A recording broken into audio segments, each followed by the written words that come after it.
अस्सलामुअलैकुम व्यूअर्स। इस video lecture में हम जिस टॉपिक पर बात करने जा रहे हैं वो है preference shares and its types. ये टॉपिक जो है शेयर कैपिटल स्ट्रक्चर के चैप्टर से लिया गया है और इस सब्जेक्ट का नाम है इंट्रोडक्शन टू बिजनेस। तो इस वीडियो को स्टार्ट करते हैं। सबसे पहले प्रेफरेंस शेयर्स की डेफिनेशन पर जाते हैं। तो प्रेफरेंस शेयर्स होते क्या हैं?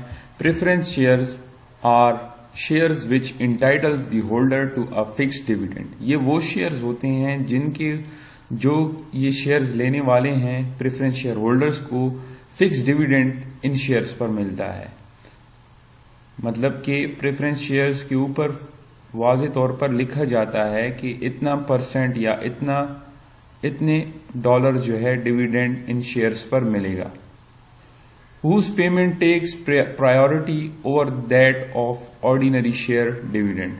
कि जो प्रेफरेंस शेयर होल्डर्स को डिविडेंड मिलता है वो ऑर्डिनरी शेयर होल्डर के डिविडेंड देने से पहले मिलता है। कि अगर आप इनकम स्टेटमेंट को देखें फॉर एग्जांपल, तो इनकम स्टेटमेंट में earning before interest and taxes के बाद इंटरेस्ट माइनस होता है तो हमारे पास आ जाती है अर्निंग बिफोर टैक्सेस, फिर माइनस कर देते हैं टैक्सेस तो आ जाती है हमारे पास net income.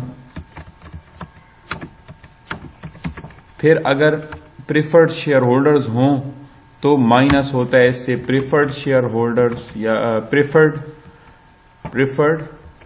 Share holders dividend. और फिर लास्ट आ जाती है हमारे पास earning available for common stock holders. इसका मतलब ये हुआ कि सबसे पहले हमारे पास इंटरेस्ट कटेगा, earning before interest and taxes से इंटरेस्ट कटेगा। तो जो भी बॉन्ड होगा फॉर एग्जांपल या हमने जो भी कर्जा लिया होगा तो उस पर हम इंटरेस्ट अदा करेंगे। फिर हमारे पास अर्निंग बिफोर टैक्सेस आ जाएंगे, फिर उसमें टैक्सेस को माइनस करके हमारे पास नेट इनकम आ जाएगी। फिर नेट इनकम से क्या होगा? सबसे पहले नेट इनकम में प्रेफर्ड शेयर होल्डर्स का जो डिविडेंड है उसको उनको दिया जाए। प्रेफर्ड शेयर होल्डर्स का जो डिविडेंड होगा उनको वो दिया जाएगा। उसके बाद earning available for common stock holders या earning available for common share holders, जो हमारे पास ये वो अर्निंग बच जाएगी जो कि share holders common share holders की अर्निंग होगी। अब ये इसमें से सारी की सारी डिविडेंड देते हैं तब भी ठीक है, और अगर एनुअल जनरल मीटिंग में ये डिसाइड हुआ कि हम डिविडेंड नहीं देते तब भी ठीक है, कोई इसमें वो नहीं है। फिर वो इसमें earning available for common stock holders वो रिटेन्ड अर्निंग के तौर पर रह जाएगी अगर डिविडेंड नहीं दिया गया। तो इसमें हमने पढ़ा पहले सबसे preference shares are shares which entitles the holder to a fixed dividend. के प्रेफरेंस शेयर वो शेयर्स होते हैं जो कि होल्डर को इंटाइटल करते हैं, होल्डर को हकदार बनाते हैं फिक्स्ड डिविडेंड के, और इनकी पेमेंट जो है वो ऑर्डिनरी शेयर डिविडेंड से पहले होती है। मतलब उसकी प्रायोरिटी वाइज जो है पहले प्रेफरेंस शेयर होल्डर्स की बारी आएगी, फिर उसके बाद जो है ऑर्डिनरी शेयर होल्डर्स की बारी आएगी, या ऑर्डिनरी शेयर होल्डर्स का residual claim on the company's dividend होता है।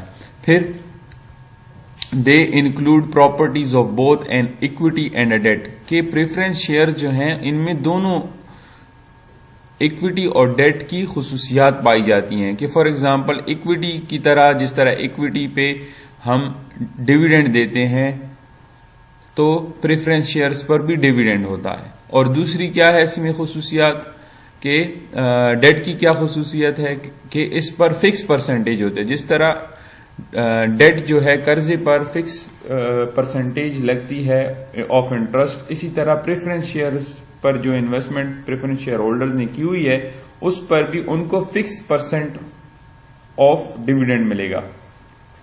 कि डिविडेंड की जो है वो फिक्स परसेंटेज हो जाती है। हमें क्लियर है कि डेट के साथ जो है हमारे पास फिक्स परसेंटेज होती है। जब भी डेट होगा तो आपको उस पर फिक्स परसेंट ऑफ इंटरेस्ट अदा करना होगा। तो इसी तरह ये डेट की क्वालिटी है और इक्विटी की क्वालिटी क्या है कि इस पर डिविडेंड दिया जाता है। तो इन दोनों की क्वालिटीज को लेकर ये जो है इंस्ट्रूमेंट बना है, इसलिए इसको हाइब्रिड सिक्योरिटी या हाइब्रिड इंस्ट्रूमेंट कहते हैं कि and are generally considered as hybrid instrument कि it takes both the characteristics या properties of both debt and equity, that's why they are considered to be an security hybrid instrument. Preferred stocks are senior, that is higher in ranking to common stock but subordinate to bonds। ये वही बात कर रहा है कि ये क्या होंगे कि पहले इन प्रेफर्ड शेयर होल्डर्स का डिविडेंड आएगा, तब जो है कॉमन शेयर होल्डर्स को डिविडेंड दिया जाएगा। अगर जो है प्रेफरेंस शेयर होल्डर्स के डिविडेंड से के बाद जो है इनकी बारी आएगी, और इनसे सब ये किसका सबऑर्डिनेट है कि प्रेफरेंस शेयर होल्डर्स का जो डिविडेंड है वो बाद में आएगा इंटरेस्ट से, कि इंटरेस्ट जो बॉन्ड होल्डर्स होंगे सबसे पहले हम उनको सेटिस्फाई करेंगे, जिन्होंने हमें कर्जा दिया हुआ है उनको पहले हम सेटिस्फाई करेंगे, उनको हम इंटरेस्ट कर्जे पर इंटरेस्ट अदा कर देंगे, फिर उसके बाद उनकी बारी आएगी प्रेफरेंस शेयर होल्डर्स की, फिर उसके बाद जो है कॉमन शेयर होल्डर्स की। तो ये जो है रैंकिंग इनकी इस तरह है कि सबसे पहले बॉन्ड होल्डर्स की बारी, फिर उसके बाद जो है शेयर होल्डर्स की प्रेफरेंस शेयर होल्डर्स की बारी, फिर उसके बाद जो है कॉमन शेयर होल्डर्स की बारी। ये जो है तरतीब से जो है इनको इंटरेस्ट दिया जाएगा पहले बॉन्ड होल्डर्स को, फिर उसके बाद प्रेफरेंस शेयर होल्डर्स पर डिविडेंड प्रेफरेंस शेयर्स डिविडेंड दिया जाएगा, फिर उसके बाद जो है earning available for common stock holders आएगी, और उसमें से जितना डिविडेंड देते हैं फिर वो कंपनी टू कंपनी मैटर करता है कि कंपनी ने क्या एनुअल जनरल मीटिंग में डिसाइड किया, क्या डिविडेंड देगी या नहीं देगी। ठीक हो गया। ये जो है डिविडेंड पे भी यही जो प्रिंसिपल है या यही तरीकाकार होगा कि डिविडेंड जब भी डिस्ट्रीब्यूट हो रहा होगा या प्रॉफिट जब भी डिस्ट्रीब्यूट हो रहे होंगे तो सबसे पहले इंटरेस्ट, फिर उसके बाद जो है प्रेफर्ड शेयर डिविडेंड, फिर उसके बाद कॉमन शेयर डिविडेंड।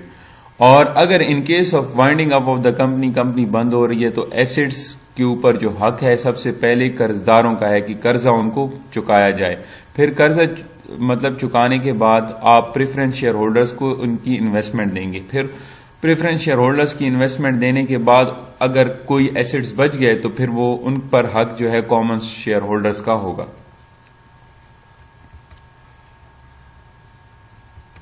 इसके अलावा जो है हमारे पास टाइप्स ऑफ प्रेफरेंस शेयर्स कितनी हैं? टाइप्स ऑफ प्रेफरेंस शेयर्स जो है हमारे पास 3 टाइप्स हैं, cumulative preference shares, non cumulative preference shares और कन्वर्टेबल प्रेफरेंस शेयर्स। इसको हम अगर एक एग्जांपल से समझें ना, एग्जांपल कंपनी ए है, उसमें हमारे पास 2 ईयर हैं 2019 और 2020। 2019 में उन्होंने कोई डिविडेंड नहीं दिया, मतलब प्रॉफिट्स ही, फॉर एग्जांपल नो प्रॉफिट्स। जब प्रॉफिट्स ही नहीं हुए तो डिविडेंड कहां से देंगे? नो प्रॉफिट्स, तो डिविडेंड नहीं दिए। फिर 2020 में उनके प्रॉफिट्स हुए हैं, तो प्रॉफिट्स हुए हैं तो उन्होंने डिक्लेयर किया है डिविडेंड। तो इन टाइप क्यूमुलेटिव प्रेफरेंस शेयर्स पे क्या होगा? क्यूमुलेटिव प्रेफरेंस शेयर्स में फॉर एग्जांपल हम इधर एग्जांपल लगाते हैं कि जो एक बंदा है उसने 10,000 की इन्वेस्टमेंट की है और उसको इस इन्वेस्टमेंट पर लिखा गया था कि ये जो प्रेफरेंस शेयर हैं इस पर आपको 10% का जो है डिविडेंड मिलेगा, ठीक है। और ये जो टाइप है प्रेफरेंस शेयर्स की, ये क्यूमुलेटिव प्रेफरेंस शेयर्स की टाइप है। ये सारा का सारा किधर लिखा हुआ था? प्रेफरेंस शेयर के ऊपर लिखा हुआ था। तो 2019 में जब प्रॉफिट्स ही नहीं हुए तो इसको डिविडेंड नहीं मिला, लेकिन 2020 में प्रॉफिट्स हुए हैं, डिविडेंड डिक्लेयर भी हुआ है, तो अभी इसको कितना डिविडेंड मिलेगा? इसको क्या होगा? एरियर्स में मिलेगा। पहले एरियर्स कहते हैं बकायाजात एरियर्स ऑफ 2019 के 2019 की जो बकायाजात हैं, इसको कितना डिविडेंड था 2019 का? अगर 10,000 को 10% के साथ मल्टीप्लाई करें तो हमारे पास आता है 1,000। 2019 का 1,000 और इसके अलावा इसके साथ साथ 2020 का जो डिविडेंड है वो भी 1,000। तो टोटल मिलाकर इसको मिलेगा टोटल डिविडेंड क्यूमुलेटिव शेयर पर कितना मिलेगा? 2,000। क्यों? क्योंकि ये क्यूमुलेटिव हैं, ये इकट्ठे होते हैं कि मतलब पुराने सालों में अगर आपने डिविडेंड नहीं दिया और अगर preference share holders cumulative type के प्रेफरेंस शेयर होल्डर्स हैं या प्रेफर्ड स्टॉक जो है आपका वो क्यूमुलेटिव है, वो इकट्ठा होने वाला है, तो वो पिछले सालों का भी इकट्ठा होगा और जब भी आप डिविडेंड देंगे तो उन सालों का भी देंगे। तो इधर देखिए हमारे पास एग्जांपल थी कि कंपनी ए ने 2019 में प्रॉफिट ही नहीं किया लेकिन 2020 में प्रॉफिट किया है, तो उन्होंने उसको क्या, जो प्रेफरेंस शेयर होल्डर्स हैं उनको पहले 2019 का 1000 फिर 2020 का 1000, तो ये दोनों मिलाकर टोटल डिविडेंड बन गया 2000 का। ये क्या हो रहा है, इकट्ठा हो रहा है, जमा हो रहा है डिविडेंड। अगर 3 साल का होता तो फिर 3000 हो जाता। ठीक हो गया। ये किस टाइप ऑफ प्रेफरेंस शेयर्स पर होता है, ये क्यूमुलेटिव प्रेफरेंस शेयर्स पर ये रूल अप्लाई होता है।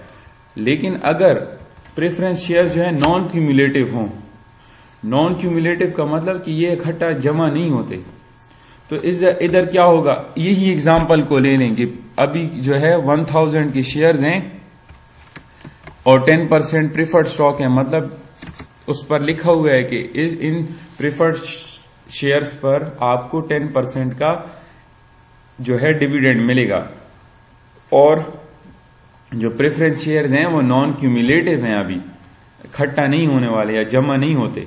तो इधर हमारे पास 2019 का जो डिविडेंड है वो चला जाएगा, वो नहीं मिलेगा। 2020 में कितना डिविडेंड मिलेगा इसको, 2020 में मिलेगा डिविडेंड, टोटल डिविडेंड होगा 1000। ठीक हो गया। इसके अलावा थर्ड टाइप है convertible preference share. Convertible preference share जो है are those which the holder can convert into equity shares at specified period of time, जिसको शेयर होल्डर्स, जो प्रेफरेंस शेयर होल्डर्स हैं वो कन्वर्ट कर सकते हैं इक्विटी शेयर्स में या कॉमन शेयर्स में after specified period of time, कि कुछ अरसे के बाद या कोई एक मखसूस वक्त के बाद जो है इन शेयर्स, प्रेफरेंस शेयर्स को कन्वर्ट किया जा सकता है प्रेफरेंस शेयर्स में, इन प्रेफरेंस शेयर्स को कन्वर्ट किया जा सकता है कॉमन शेयर्स में। The right of conversion is to be authorized by the article of association of the company, और ये जो हक है कि प्रेफरेंस शेयर्स को आप कन्वर्ट कर सकते हैं कॉमन शेयर्स में, तो ये जो है आर्टिकल ऑफ एसोसिएशन में लिखा होना जरूरी है। तो ये इसमें हमने क्या पढ़ा, प्रेफरेंस शेयर्स जो हैं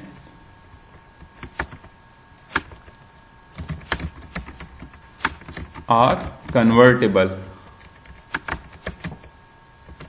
इनटू कॉमन शेयर्स, ये कॉमन शेयर्स में कन्वर्ट हो सकते हैं, लेकिन इधर याद रखें कि at after specified period of time, कुछ अरसे या कुछ मखसूस वक्त गुजरने के बाद ये जो है ये शेयर्स कन्वर्ट हो सकते हैं कॉमन शेयर्स में। तो हमने जो है सबसे पहले प्रेफरेंस शेयर्स पढ़े। प्रेफरेंस शेयर्स हाइब्रिड इंस्ट्रूमेंट होते हैं, ये जो है दोनों डेट और इक्विटी की क्वालिटी लेते हैं और इन पर जो डिविडेंड होता है वो फिक्स्ड होता है, और ये जो है सुपीरियर होते हैं या हायर इन रैंकिंग होते हैं as compare to common shares. But जब हम इनको इंटरेस्ट के साथ देखें तो या डेट के साथ देखें तो उनकी सबऑर्डिनेट होते हैं, मतलब कि सबसे पहले डेट होल्डर्स को पैसा दिया जाएगा, फिर उसके बाद प्रेफरेंस शेयर होल्डर्स की बारी आएगी, फिर उसके बाद कॉमन शेयर होल्डर्स की बारी आएगी। प्रॉफिट की डिस्ट्रीब्यूशन के वक्त या एसेट की डिस्ट्रीब्यूशन के वक्त, दोनों के वक्त यही सेम रूल अप्लाई होगा या यही सेम प्रिंसिपल अप्लाई होगा। फिर उसके बाद हमने इसकी टाइप्स पढ़ी, 3 टाइप्स हैं, क्यूमुलेटिव, नॉन क्यूमुलेटिव और कन्वर्टेबल प्रेफरेंस शेयर्स। क्यूमुलेटिव में जो पिछले सालों का डिविडेंड अगर ना दिया जाए तो वो इकट्ठा होता है, और जिस साल भी डिविडेंड दिया जाए तो वो एरियर्स में वो तमाम पुराने सालों का डिविडेंड शामिल हो जाता है।